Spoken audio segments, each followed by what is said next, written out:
Hello guys, ಎಲ್ಲರೂ ಹೇಗಿದ್ದೀರಾ? I hope ಎಲ್ಲರೂ ಚೆನ್ನಾಗಿದ್ದೀರಾ ಅಂತ ಅಂದ್ಕೊಂಡಿದ್ದೀನಿ. ನಾನು ಕೂಡ ಚೆನ್ನಾಗಿದ್ದೀನಿ, ಬಟ್ ಇವತ್ತು ಚೆನ್ನಾಗಿಲ್ಲ.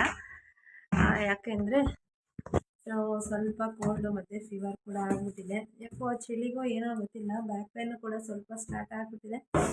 So welcome back to Lakshmi Lokesh YouTube channel. So ಇವತ್ತು ಸಂಡೇ, ಮನೆ ಅಂತೂ ತಿಪ್ಪೆ ಥರ ಇಟ್ಟಿದ್ದಾರೆ ಮಕ್ಕಳು. ಎಲ್ಲ ಹಂಗೆ ಇದೆ. ಸೊ ಸ್ವಲ್ಪ ಕ್ಲೀನ್ ಮಾಡಿಕೊಂಡೆ ವ್ಲಾಗ್ ಸ್ಟಾರ್ಟ್ ಮಾಡೋಣ ಅಂತ ಹೇಳಿ ಮಾಡ್ತಾಯಿದ್ದೀನಿ. ಇವತ್ತಿನ ವ್ಲಾಗಲ್ಲಿ ಆ್ಯಕ್ಚುಲಿ ನಿಮ್ಮ ಜೊತೆ ಎಲ್ಲ 2025 ಬೆಸ್ಟ್ ಮೂಮೆಂಟ್ಸು ಬ್ಯಾಡ್ ಮೂಮೆಂಟ್ಸು ಎರಡೂ ಶೇರ್ ಮಾಡ್ಕೊಳ್ಳೋಣ ಅಂದ್ಕೊಂಡಿದ್ದೀನಿ. ಸೊ ಕೆಲವೊಂದಷ್ಟು ಬೆಸ್ಟ್ ಮೂಮೆಂಟು ಕೂಡ ಇದೆ, ಕೆಲವೊಂದಷ್ಟು ಸ್ಯಾಡ್ ಮೂಮೆಂಟು ಕೂಡ ಇದೆ. ಸೊ ಅದು ಯಾವ್ದು ಏನೇನು ಅನ್ನೋದನ್ನು ಇವತ್ತು ಶೇರ್ ಮಾಡಬೇಕು ಅಂದ್ಕೊಂಡಿದ್ದೀನಿ ಗೈಸ್. ಸೊ ಆಲ್ಮೋಸ್ಟ್ ಇವತ್ತು ಹೆಂಗಿದೆ ಅಂತ ಶೇರ್ ಮಾಡ್ತೀನಿ ನಿಮ್ಮ ಜೊತೆ. ಎಷ್ಟು ಒಳ್ಳೆಯದಾಗಿದೆ, ಎಷ್ಟು ಕೆಟ್ಟದಾಗಿದೆ ಅನ್ನೋದನ್ನು. ಇನ್ನು ಬೆಳಗ್ಗೆ ತಿಂಡಿಗೆ ಆ್ಯಕ್ಚುಲಿ ಎಗ್ ಬಿರಿಯಾನಿ ಮಾಡಿದ್ದೆ. ಈಗ ಅದೆಲ್ಲ ಒಂದು ಸ್ವಲ್ಪ ಇದೆ, ಅದನ್ನೆಲ್ಲ ಎತ್ತಿಟ್ಟು ಒಂದು ಸ್ವಲ್ಪ ತೊಳ್ಕೊಂಡು. ಹಾಂ ನೋಡಿ, ಸಂಡೇ ಬಂತು ಅಂದರೆ ಬಂದ್ಲು ಇವಳು ಫೇವ್ರೇಟ್ ಇವತ್ತು ಆ್ಯಕ್ಚುಲಿ ಎಗ್ ಬಿರಿಯಾನಿ. ಸೊ ಮಾಡಿಕೊಟ್ಟಿದ್ದೆ. ಈಗ ನಾನ್ ವೆಜ್ ಸ್ಟಾರ್ಟ್ ಮಾಡಬೇಕು. ನಾನು ನೋಡ್ಕೊ. ಅಮ್ಮಿ ಮೊಸರು ಕೊಡಲಿಲ್ಲ ಅಂದ್ರೆ ಕೊಡಲೇ ಇಲ್ಲ. ಏನ ಮೊಸರು ಆಲ್ರೆಡಿ ಕೋಲ್ಡ್ ಆಗಿ ಇದಾಗ್ತಾ ಇದೆ, ಮೊಸರು ಬೇಕಂತ. ಇನ್ನು ಈ ಸುಬ್ಬ ಬಂದ ನೋಡಿ, ಇವನೇನು ತಗೊಂಡಿದ್ದಾನೆ ಅಂತ ತೋರಿಸ್ತೀನಿ ನೋಡಿ. ಏನು ತಗೊಂಡಿದ್ಯಾ? ಏನು ಅದು ಋತ್ವಿ? ಸುಮ್ಮನೆ ಅಲ್ಲಿ ಹೇಳೋದು ಏನದು ಅಂತ.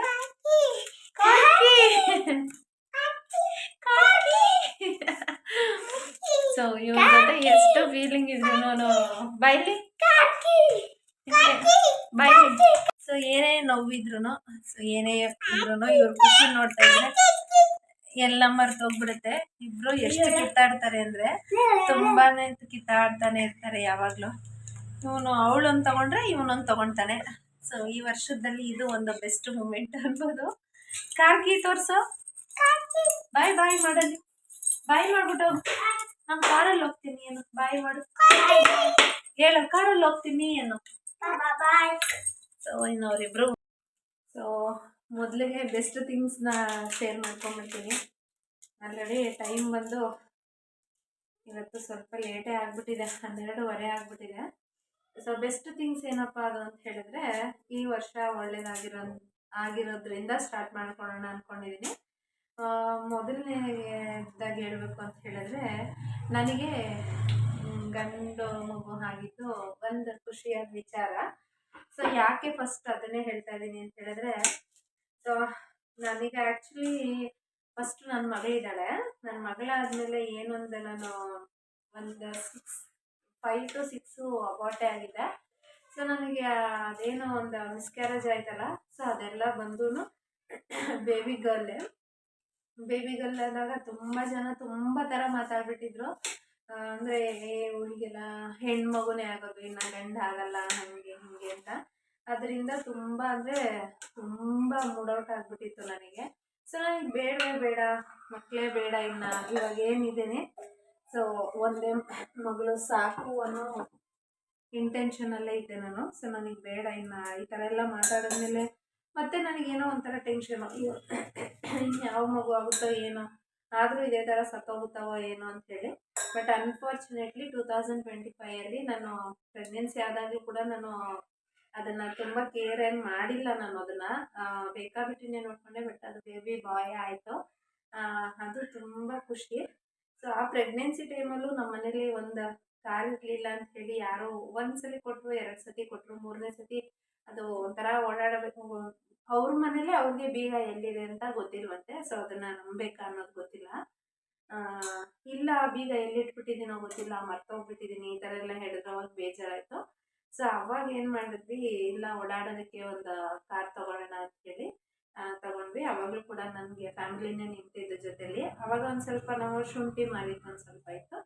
ಸೊ ಇನ್ನು ಸ್ವಲ್ಪ ಅಮ್ಮ ಮನೆಯಿಂದ ಭಾವ ಅವರೆಲ್ಲ ಸ್ವಲ್ಪ ಹೆಲ್ಪ್ ಮಾಡಿದ್ರು. ಅವರೊಂದು ಸ್ವಲ್ಪ ಕೊಟ್ಟರೆ ನಾವೊಂದು ಅರ್ಧ ಅಮೌಂಟ್ ಹಾಕಿ 16 ಲಕ್ಷದ ಇರಿಟಿಗ ಕಾರ್ ತೊಗೊಂಡ್ವಿ.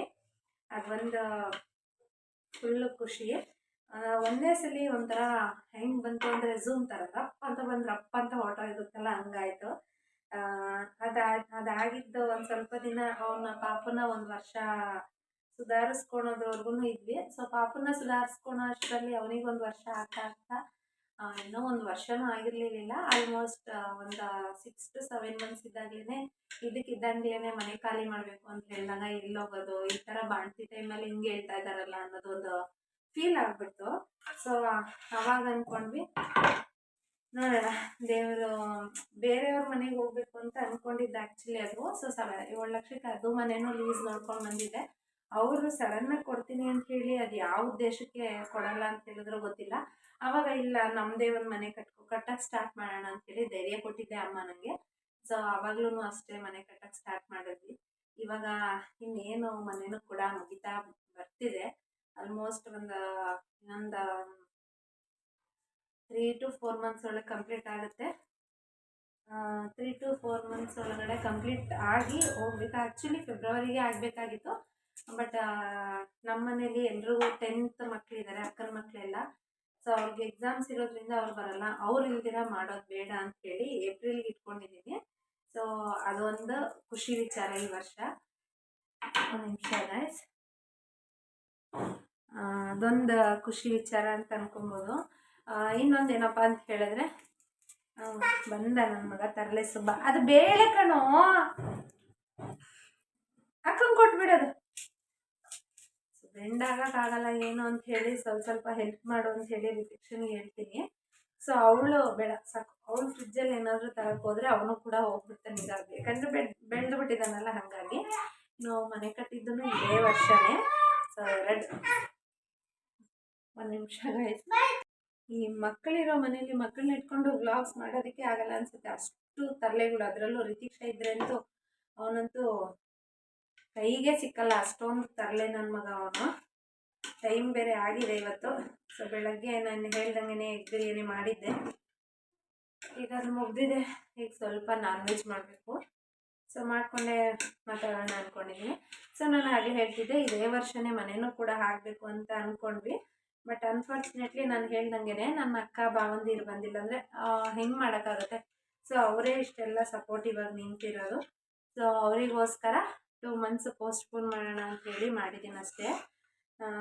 ಇನ್ನು ಕೆಟ್ಟದ್ದು ನಡೆದಿರೋದನ್ನು ಶೇರ್ ಮಾಡ್ಕೊಂಬಿಡ್ತೀನಿ. ಕೆಟ್ಟದ್ದು ಏನಪ್ಪ ನಡೆದಿದೆ ಅಂತಂದರೆ, ಮೊದಲನೇದಾಗಿ ಸಹಾಯ ಮಾಡಿರೋರೊಬ್ಬರು, ಅದರಲ್ಲಿ ಒಬ್ಬರಿದ್ದಾರೆ. ಸೊ ನನಗೆ ಹೆಸರು ಹೇಳೋಕ್ಕೂ ಇಷ್ಟಪಡಲ್ಲ, ನೋಡಿದರೆ ಅರ್ಥ ಆಗುತ್ತೆ. ಸೊ ನಮ್ಮ ಸ್ವಂತದವ್ರನ್ನೇ ದುಡ್ಡು ಸಡನ್ನಾಗಿ ಕೊಟ್ಟು ಯಾವ ಥರ ಪೀಡಿಸ್ಬಿಟ್ರು ಅಂದರೆ, ನನ್ನ ಕಷ್ಟ ಅಂತ ನಾನು ಒಂದು 10-20 ಸಾವಿರ ಅವ್ರ ಹತ್ರ ಈಸ್ಕೊಂಡಿದ್ದೆ. ಸೊ ಇನ್ನೂ ಶೋರಾಗಿ ಹೇಳ್ಬೇಕಂದ್ರೆ 20,000 ರೂಪಾಯಿ ಅಷ್ಟೇ ನಾನು ಈಸ್ಕೊಂಡಿದ್ದು. ಆ 20,000 ರೂಪಾಯಿಗೆ ಅಷ್ಟೊಂದು ಟಾರ್ಚರ್ ಕೊಡ್ತಾರೆ ಅಂತ ನಾನು ಅಂದ್ಕೊಂಡಿರಲಿಲ್ಲ. ಬೇಕು ಬೇಕು ಬೇಕು ಅಂತ ಹೇಳಿ ಹಿಂಸೆ ಮಾಡಿದ್ರು. ಲಾಸ್ಟಿಗೆ ನಾನು ಮತ್ತೆ ಗೋಲ್ಡ್ನ ಬ್ಯಾಂಕಲ್ಲಿ ಇಟ್ಬಿಟ್ಟು ಅವ್ರಿಗೆ ಕೊಟ್ಟೆ. ಸೊ ಅದು ನನಗೆ ತುಂಬ ಬೇಜಾರಾಗಿದ್ದ ವಿಚಾರ. ಅದಾದಮೇಲೆ ನೆಕ್ಸ್ಟ್ ಇನ್ನೊಂದು ಏನಪ್ಪ ಅಂತ ಹೇಳಿದ್ರೆ, ನಿಮಗೆಲ್ಲ ಗೊತ್ತೇ ಇಲ್ಲ ಎಕ್ಸಾಕ್ಟಾಗಿ ಇನ್ನು. ಬಟ್ ನಾನು ಅದನ್ನೇ ಒಂದು ವ್ಲಾಗಲ್ಲಿ ಶೇರ್ ಮಾಡ್ಕೊತೀನಿ, ನಮ್ಮ ಮನೆಯವ್ರು ಏನು ಕೆಲಸ ಮಾಡ್ತಾರೆ ಅಂತ. ಸೊ ಇನ್ನು ಲೋಕಿ ಹೊರಗಡೆ ಹೋದಾಗ ನಾನೇ ಕ್ಯೂರಿಂಗ್ ಮಾಡ್ತಾಯಿದ್ದೆ. ಅದು 1 ತಿಂಗಳಿಂದನೂ ನಾನೇ ಮಾಡ್ತಾಯಿದ್ದೆ. ಬಟ್ ಅವತ್ತು ಏನಾಗಿತ್ತೋ ಬ್ಯಾಡ್ ಲಕ್ಕೋ ಏನೋ ಗೊತ್ತಿಲ್ಲ, ಅವತ್ತು ಕ್ಯೂರಿಂಗ್ ಮಾಡಬೇಕಾದ್ರೆ ಮೇಲ್ಗಡೆ ಏಣಿ ಸ್ಲಿಪ್ಪಾಗಿ ಬಿದ್ದು ಬೆನ್ನು ಮೂಳೆ ಮುರ್ಕೊಂಡಿದ್ದು 2ನೇ ವಿಚಾರ, ಬೇಜಾರಾಗಿರೋ ವಿಚಾರ. ಎಷ್ಟು 2005 ಒಳ್ಳೇದಾಗಿದೆಯೋ, ಎಷ್ಟು ಖುಷಿ ಪಟ್ಟಿದ್ದೀನೋ ಅಷ್ಟೇ ಕೂಡ ನೋವು ಅನುಭವಿಸ್ಬಿಟ್ಟಿದ್ದೀನಿ. ಯಾಕಂತ ಹೇಳಿದ್ರೆ ಇದ್ರ ಪೇಯ್ನು ತುಂಬಾ ಇತ್ತು. 2 ಮಂತ್ಸ್ ಸುಮ್ಮನೆ ಹಿಂಗೆ ಮಲಗಿರೋದು ಅಂದರೆ ಅದು ಕಷ್ಟ, ಎಷ್ಟು ಕಷ್ಟ ಅಂತ ನನಗೆ ಗೊತ್ತಾಗ್ತಾಯಿದೆ. ಒಬ್ಬ ಆಕ್ಸಿಡೆಂಟ್ ಆಗಿರೋರು ಏನೇ ಟ್ರೀಟ್ಮೆಂಟ್ ತೊಗೊಂಡು ಸರಿ ಹೋದ್ರೂ ಒಂದೇ ಜಾಗದಲ್ಲಿ, ಒಂದೇ ಬೆಡ್ಡಲ್ಲಿ ಒಂದೇ ಥರ ಹಿಂಗೆ ಸ್ಟ್ರೈಟ್ ಮಲಗೋದು ನಿಜವಾಗ್ಲೂ ತುಂಬಾ ಕಷ್ಟ. ಯಾಕಂದರೆ ಹಿಂಗೆ ಮಲಗಿದ್ದಾಗ್ಲೂ ಕೂಡ ಬೆನ್ನು ಸಿಕ್ಕಾಪಟ್ಟೆ ಉರಿಯುತ್ತೆ. ಈ ಕಡೆನೂ ಟರ್ನ್ ಆಗೋಕ್ಕಾಗಲ್ಲ, ಈ ಕಡೆನೂ ಟರ್ನ್ ಆಗೋಕ್ಕಾಗಲ್ಲ, ಅಷ್ಟು ಪೇಯ್ನ್ ಇರುತ್ತೆ ಅದು. ನಾನು ಅಷ್ಟು ಈಸಿ ಅಂತ ಅಂದ್ಕೊಂಡಿದ್ದೆ. ಬಟ್ ನಾನು ನೋವು ತಿಂದಾಗಲೇ ನನಗೆ ಅದ್ರ ಬಗ್ಗೆ ಎಕ್ಸ್ಪೀರಿಯೆನ್ಸ್ ಆಗಿದ್ದು. ಸೊ ಅದೊಂದು ನನಗೆ ತುಂಬ ಬೇಜಾರಾಗಿದ್ದು. ಆಮೇಲೆ ಇನ್ನೊಂದು ಬೇಜಾರು ಏನಪ್ಪ ಅಂತ ಹೇಳಿದ್ರೆ, ಗೊತ್ತಿಲ್ಲ ಅದು ಬೇಜಾರ ಖುಷಿನ ಅಂತ. ಒಂದ್ಸಲಿ ಅನಿಸುತ್ತೆ ಖುಷಿ ಅಂತ, ಬಟ್ ಇನ್ನೊಂದು ಸಲ ಅನಿಸುತ್ತೆ ಅದು ಬೇಜಾರು ಅಂತ. ಲಾಸ್ಟ್ ಬ್ಲಾಗಲ್ಲಿ ಶೇರ್ ಮಾಡಿದ್ದೀನಿ. ಯಾರೋ ಗೊತ್ತಿಲ್ಲದಿರೋ ಅಜ್ಜಿ ಬಂದು ನನಗೆ ಗೋಲ್ಡ್ ಕೊಟ್ಟಿದ್ದಾರೆ ಅಂತ. ಬಟ್ ನಾನು ಅವ್ರಿಗೆ ಹೆಲ್ಪ್ ಮಾಡಿದ್ದಿದ್ದು ಬಂದು ಜಸ್ಟ್ 500 ರುಪೀಸು. ಅಂದರೆ ಅದು ಅವ್ರು ನನ್ನ ಕೇಳಿದ್ರು, ಬಟ್ ನಾನು ಮನೆ ಕಟ್ತಿದ್ದ ಪೊಸಿಷನಲ್ಲಿ ಅವ್ರು ಕೇಳಿದ್ದಷ್ಟು ನನ್ನ ಕೈಯಲ್ಲಿ ಕೊಡೋಕ್ಕಾಗಿಲ್ಲ. ಬಟ್ ತೋರಿಸ್ಕೊಳ್ಳಿ, ಹುಷಾರಿಲ್ಲ ಅಂತ ಹೇಳ್ತಾ ಇದ್ದೀರಾ, ತೋರಿಸ್ಕೊಳ್ಳಿ ಅಂತ ಹೇಳಿ ನಾನು ಕೊಟ್ಟಿದ್ದೆ. ಆ ಅಜ್ಜಿ ಅಂದರೆ ಸತ್ತಿದ್ದಾರೆ. ಬಟ್ ಆ ಅಜ್ಜಿ ಸತ್ತಾಗ ಅವರು ನನಗೆ ಕೊಟ್ಟು ಕಳಿಸಿರೋ ಒಡವೆ ನೋಡಿ, ಅದೇ ಹೇಳ್ದಂಗೆ ಕನ್ಫ್ಯೂಷನಲ್ಲೇ ಇದ್ದೀನಿ. ಈಗ ಖುಷಿ ಪಡಬೇಕಾ ಇಲ್ವಾ, ಅವ್ರು ಏನಾದರೂ ನನ್ನ ಹತ್ರ ಈಸ್ಕೊಂಡಿರೋದಕ್ಕೆ ರಿಟರ್ನ್ ಮಾಡಿಬಿಟ್ಟಿದ್ದಾರಾ, ಅಂದರೆ ಏನಂತಾರೆ, ಯಾರ ಋಣನೂ ಬೇಡ ಅನ್ನೋ ಆ ಥರದಲ್ಲಿ ಕಳಿಸಿದಾರಾ, ಇಲ್ಲ ಹುಡುಗಿ ಒಳ್ಳೆ ಮನಸ್ಸಿಂದ ಅವತ್ತು ನನಗೆ ಕೊಟ್ಟಿದ್ದಾಳೆ, ನನ್ನ ಮನೇಲಿರೋರು ಕುಡ್ಕರು ಕೊಡೋ ಬದಲು ಆ ಹುಡುಗಿ ಕೊಟ್ಟರೆ ಇನ್ನು ಯಾರಿಗಾದ್ರೂ ದಾನ ಮಾಡುತ್ತೆ ಅನ್ನೋ ಇಂಟೆನ್ಷನಲ್ಲಿ ಕೊಟ್ಟಿದ್ದಾರಾ ಅನ್ನೋದೇ ಅದು ಖುಷಿನ ಅಥವಾ ದುಃಖನ ಅನ್ನೋದೇ ನನಗೆ ಇನ್ನೂ ಅದ್ರ ಬಗ್ಗೆ ಕನ್ಫ್ಯೂಸ್ ಇದೆ. ಅದೊಂದು ಮೂಮೆಂಟ್ ಈ ವರ್ಷ ನಡೆದಿದೆ. ಅದರಲ್ಲೇ ಇನ್ನೊಂದು ಏನು ಹೇಳಬೇಕು ಅಂತ ಹೇಳಿದ್ರೆ, ನಾನು ಕೂಡ ಯಾರನ್ನೋ ಒಬ್ಬರನ್ನ, ಅಂದರೆ ಯಾರ್ಯಾರೋ ಹೆಂಗೆಂಗೋ ಸೆಲೆಬ್ರಿಟೀಸ್ ಆಗಿ ಏನೇನೋ ಸಾಧನೆ ಮಾಡಿದ್ದೀನಿ ಅಂತ ಅಂದ್ಕೊಳ್ತಾರೆ. ಬಟ್ ನನಗೆ ನಾನು ಒಬ್ಬರು ಕೊಟ್ಟಿರೋದು, ಅವ್ರು ನನಗೆ ಈ ಥರ ಐಡೆಂಟಿಫೈ ಮಾಡಿದ್ದಾರೆ ಅನ್ನೋದೊಂದು ಖುಷಿ ಆಗಿದೆ. ಈ ವರ್ಷ ನನಗೆ ಅದೇ ವ್ಲಾಗ್ಸಿಗೆ ಎಷ್ಟೊಂದು ಜನ ಸಬ್ಸ್ಕ್ರೈಬರು ತುಂಬ ಒಳ್ಳೆ ಮೆಸೇಜ್ ಹಾಕಿದ್ದೀರಾ, ತುಂಬ ಚೆನ್ನಾಗಿ ತಿಳಿಸಿದ್ದೀರಾ. ಅದರಲ್ಲಿ ಒಬ್ಬರು ಬ್ರದರ್ ಕೇಳಿದ್ದಾರೆ, ನಿನ್ನೆ ನಾನು ಹಳ್ಳಿ ಹುಡುಗನ ಮದುವೆ ಇರೋದಕ್ಕೆ ನಿನ್ನ ಲೈಫೇ ಹಾಳಾಯಿತು ಅಂತ ಮಾತಾಡಿದರು ಅಂತಲೂ ಹೇಳಿದ್ದೆ. ಅದಕ್ಕೆ ಅವರು ನಿಮ್ಮ ಮಾತು ಮತ್ತು ಮುಗ್ಧತೆ ಇಷ್ಟ ಆಯಿತು ಅಂತ ಹಾಕಿದ್ದಾರೆ. ಥ್ಯಾಂಕ್ಸ್ ಅಂತ ಹೇಳ್ತೀನಿ. ಗೊತ್ತಿಲ್ಲ ಏನು ಹೇಳಬೇಕು ಅಂತ. ಇದೇ ರೀತಿ ಸಪೋರ್ಟ್ ಮಾಡ್ತಾಯಿರಿ. ಆಮೇಲೆ ಇನ್ನೊಂದು ಇನ್ಸಿಡೆಂಟು, ಅದು ಬ್ಯಾಡ್ ಮೂಮೆಂಟಿಂದ ಇವಾಗ ಗುಡ್ ಮೂಮೆಂಟಿಗೆ ಟರ್ನ್ ಆಗಿದೆ. ಸೊ ಹಳ್ಳಿ ಹುಡುಗನ ಮದುವೆ ಅದೇ ಅಂತ ಮಾತಾಡಿದಾಗ ತುಂಬ ಜನ ನಮ್ಮ ಮನೇಲಿ ಕೂಡ ಹತ್ಕೊಂಡ್ಬಿಟ್ಟಿದ್ರು. ಸೊ ಏನು ಹಿಂಗಾಯಿತು, ಬೆಂಗಳೂರಲ್ಲಿದ್ದವಳು ಹೆಂಗಿರ್ತಾಳೋ ಏನೋ ಅನ್ನೋ ಫೀಲಲ್ಲಿ ತುಂಬ ಇದ್ದರು. ಮದುವೆ ಆದಾಗ ಯಾರಿಗೂ ಅಷ್ಟು ಖುಷಿ ಅನ್ನೋದಿರಲಿಲ್ಲ. ಬಟ್ ಈಗ ಎಲ್ಲರೂ ಚೆನ್ನಾಗಿದ್ದಾರೆ, ಖುಷಿಯಾಗಿದ್ದಾರೆ. ಸೆಲೆಕ್ಷನ್ಸ್ ಆಗಿರ್ಬೋದು ಅಥವಾ ಆಡ್ಕೊಂಡಿರೋರಾಗಿರ್ಬೋದು, ಈಗ ನಮ್ಮನ್ನು ನೋಡಿ ಊರ್ಕೊಳ್ತಾ ಇದ್ದಾರಲ್ಲ. ಸೊ ಆ ರೇಂಜಿಗೆ ಏನೋ ಒಂದು ಬೆಳೆದಿದ್ದೀವಿ ಅಂತ ಹೇಳಿದ್ರೆ, ಉರಿಸ್ಬೇಕು ಅನ್ನೋ ಇಂಟೆನ್ಷನಲ್ಲಿ ಏನೂ ನಾವೇನೂ ಮಾಡ್ತಿಲ್ಲ. ಬಟ್ ಆದರೆ ಅವರು ಹುರ್ಕೊಳ್ತಾ ಇದ್ದಾರೆ ಅಂದರೆ ಆ ಥರ ಬೆಳೀತಾ ಇದ್ದೀವಲ್ಲ, ಅಷ್ಟೇ ನನಗೆ ಸಾಕು ಅಂತ ಹೇಳಕ್ಕೆ ಇಷ್ಟಪಡ್ತೀನಿ. ಇದೇ ಥರನೇ ಮುಂದೆನೂ ನಾನು ಲೋಕಿ ಇಬ್ಬರೂ ಸೇರಿನೇ ಕಷ್ಟಪಡ್ತೀವಿ. ಇಬ್ಬರೂ ಸೇರಿ ಕಷ್ಟಪಟ್ಟು ಮುಂದೆ ಇನ್ನೊಂದು ನನ್ನ ಆಸೆ ಇದೆ, ಅಚೀವ್ಮೆಂಟ್ಸ್ ಏನು ಅನ್ನೋದನ್ನು ಕೂಡ ನಿಮ್ಮ ಜೊತೆ ಶೇರ್ ಮಾಡ್ಕೊತೀನಿ ಯಾವಾಗಾದ್ರೂ ವ್ಲಾಗಲ್ಲಿ. ಅದು ಆ್ಯಕ್ಚುಲಿ ಹೇಳಬೇಕು ಅಂತ ಹೇಳಿದ್ರೆ, ನನಗಿದ್ದಿದ್ದು 6 ಆಸೆಗಳಲ್ಲಿ 3 ಆಸೆ ಈಡೇರಿಸಿದ್ದಾನೆ ಭಗವಂತ. ಇನ್ನು 3 ಆಸೆ ಇದೆ. ಆ ಆಸೆ ಏನು ಅನ್ನೋದನ್ನು ಅದು ಸ್ಟಾರ್ಟ್ ಮಾಡ್ತೀನಲ್ಲ ಆ ಕೆಲಸ, ಆವಾಗ ನಿಮ್ಮ ಹತ್ರ ಶೇರ್ ಮಾಡ್ಕೊತೀನಿ. ಸೊ ಅಲ್ಲಿವರೆಗೂ ಬೇಡ, ಅದು ಕೆಲವ್ರಿಗೆ ಅನಿಸ್ಬೋದು ಅತಿ ಆಸೆ ಅಂತ. ಬಟ್ ನಿಜವಾಗ್ಲೂ ಅತಿ ಆಸೆ ಅಂತ ನನಗನ್ಸಲ್ಲ. ಏನಾದರೂ ಒಂದು ಮಾಡಬೇಕು ಅನ್ನೋದು ಅಷ್ಟೇ ನನಗಿರೋದು. ಸೊ ಇವತ್ತಿನ ವ್ಲಾಗ್ ನೋಡಿದ್ರಲ್ಲ, 2025 ಇಯರ್ಸು ಅಲ್ಲಿ ಬ್ಯಾಡ್ ಮೂಮೆಂಟ್ಸ್ ಯಾವುದು, ಬೆಸ್ಟ್ ಮೂಮೆಂಟ್ ಯಾವುದು ಅನ್ನೋದನ್ನು ನಿಮ್ಮ ಜೊತೆ ಶೇರ್ ಮಾಡ್ಕೊಬೇಕು ಅನ್ನೋದಾಗಿತ್ತು. ಸೊ ಇವತ್ತಿನ ವ್ಲಾಗ್ ಇಲ್ಲಿಗೆ ಮುಗಿಸ್ತಾ ಇದ್ದೀನಿ. ಏನಾದರೂ ಕೂಡ ಸಾಂಬಾರು ಮಾಡ್ಕೋಬೇಕು. ಇವತ್ತಿನ ಸ್ಪೆಷಲ್ ಊಟಕ್ಕೆ ಎಲ್ಲರೂ ಬನ್ನಿ ಅಂತ ಹೇಳ್ತಾ ಇವತ್ತಿನ ವ್ಲಾಗ್ ಇಲ್ಲಿಗೆ ಮುಗಿಸ್ತಾ ಇದ್ದೀನಿ. ಇದೇ ರೀತಿ ಸಪೋರ್ಟ್ ಮಾಡ್ತಾಯಿರಿ, ಇದೇ ಥರ ಖುಷಿಯಾಗಿ ಎಂಜಾಯ್ ಮಾಡಿ. ನನಗೂ ಕೂಡ ಎಂಜಾಯ್ ಮಾಡೋಕ್ಕೆ ಬಿಡಿ. ಸೊ ಮಾತಾಡಿಕೊಂಡೆ ಎಲ್ಲ ರೆಡಿ ಮಾಡ್ಕೊಂಡಿದ್ದೀನಿ, ಏನೇನು ಹಾಕಿದ್ದೀನೋ ಗೊತ್ತಿಲ್ಲ, ನೋಡಿ ತೋರಿಸ್ತೀನಿ ನನಗೆ. ಮಸಾಲೆಗಂತೂ ಎಲ್ಲ ರೆಡಿ ಮಾಡಿ ಇಟ್ಕೊಂಡಿದ್ದೀನಿ ಇಲ್ಲಿ. ಹಿಂಗೆ ವ್ಲಾಗ್ ಇಲ್ಲೇ ಸ್ಟಾರ್ಟ್ ಮಾಡಿಕೊಂಡು ಈಗ ಇನ್ನೇನು ರುಬ್ಬಿ ನಾನ್ ವೆಜ್ ಕೂಡ ಅಲ್ಲಿ ನೋಡ್ಬೋದು ನೀವು. ಸೊ ಎಲ್ಲ ತೊಳೆದಿಟ್ಟಿದ್ದೀನಿ, ಪಾತ್ರೆ ಕೂಡ ಎಲ್ಲ ಕ್ಲೀನ್ ಮಾಡಬೇಕಿನ್ನು. ಸೊ ನಾನು ಆ್ಯಕ್ಚುಲಿ ನಾನು ತೊಳೆದಿಲ್ಲ, ತೊಳೆದಿಟ್ಟು ಹೋಗಿದ್ದಾರೆ, ಈಗ ಮಾಡಬೇಕು. ಸೊ ಸಂಡೇ ವ್ಲಾಗ್ ಇದಾಗಿತ್ತು. ಹುಷಾರು ಬೇರೆ ಇಲ್ಲ, ಹೆಂಗೆ ಕೇಳಿಸ್ತಿದೆ ವಾಯ್ಸು ಅನ್ನೋದನ್ನು ನಂಗೆ ಗೊತ್ತಿಲ್ಲ. ಇದೇ ರೀತಿ ಸಪೋರ್ಟ್ ಮಾಡ್ತಾರೆ. ಎಲ್ರಿಗೂ love you all, take care, bye.